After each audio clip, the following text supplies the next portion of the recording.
Hello there, folks. I'm Dan Brown from a sort of interestinglife.com, and you're joining me not on board good old Narrowboat Tilly for once. In fact, you're joining me on good, even older Narrowboat Mountbatten. And this is the boat that featured in my little short film that some of you may have already seen, basically following the boat and what it does, delivering coal and diesel and gas and goodness knows what else up and down the Llangollen Canal. I'll post a link in the description for those of you who haven't seen it already. And there's obviously been many people asking me for a proper question and answer session with Hannah and John, who own and operate the boat. And don't worry, that will definitely be coming. But unfortunately, for the time being, you're stuck with me wittering on, and I thought instead of doing my usual Sunday chat video about random things or childhood pranks and stories like that, we'll have a proper bonus boaty episode where I talk a little bit more about the experience and really just share a few thoughts on what it was actually like to be out there on a big old 70-foot boat after getting so used to good old Tilly, who obviously is only 30 foot and got a V hull as well, which definitely makes this boat an awful lot more steady and stable in the water than I'm used to. That was the absolute first thing that I noticed as soon as I stepped on board, that Mountbatten, being a 70-foot boat, absolutely full of diesel and gas bottles and coal and all the rest of it, so an awful lot of weight, with obviously a flat bottom as well.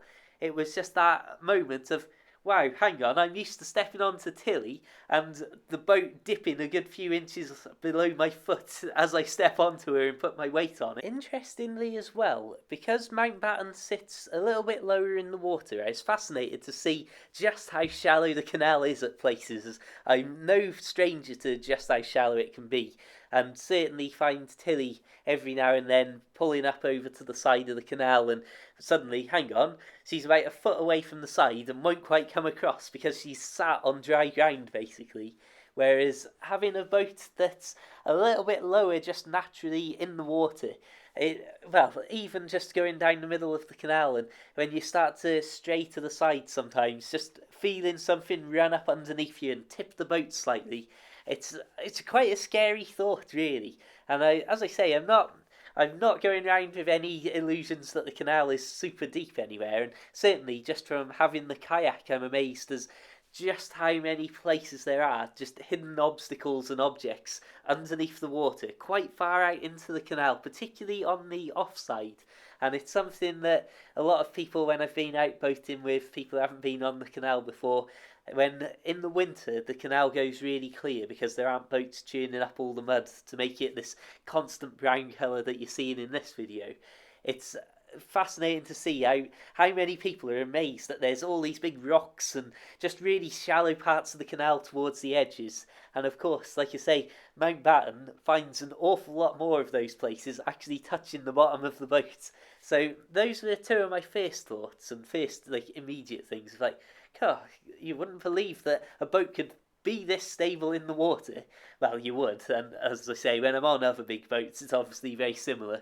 But Mountbatten in particular being the biggest boat that I've ever stepped on, and definitely loaded up with the heaviest cargo of any boat I've ever been on. One of the things that I was also amazed by was just how stable and steady Mountbatten was in terms of actually travelling forwards on the water.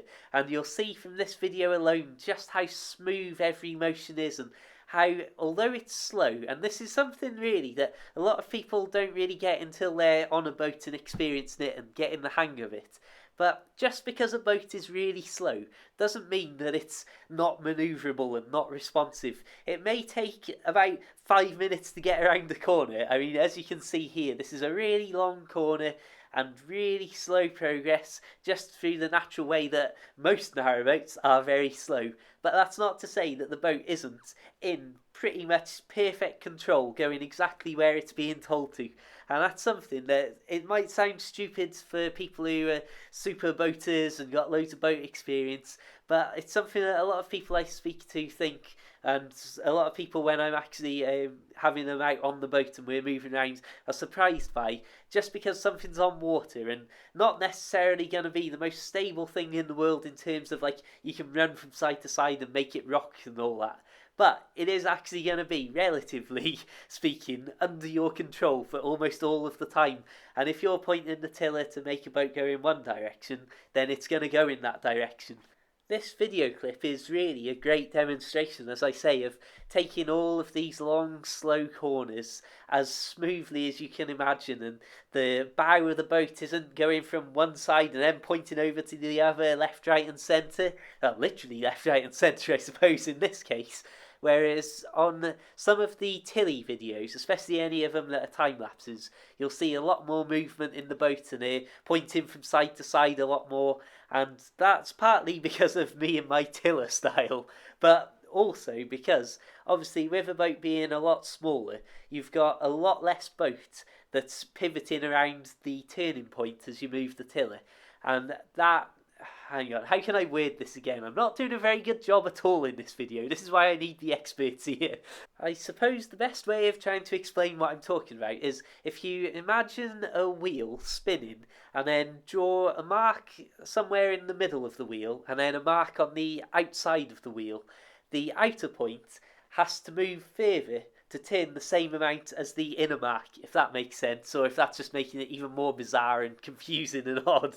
But basically, the bigger boat has to move the front end further around as it's turning, if that makes sense. Anyway, we'll get off this dreadful rabbit hole I'm going down here of failing to explain what I mean. But that's why, really, this is so much smoother and so much more steady, and also it's probably being controlled by a much better tillersman at the moment.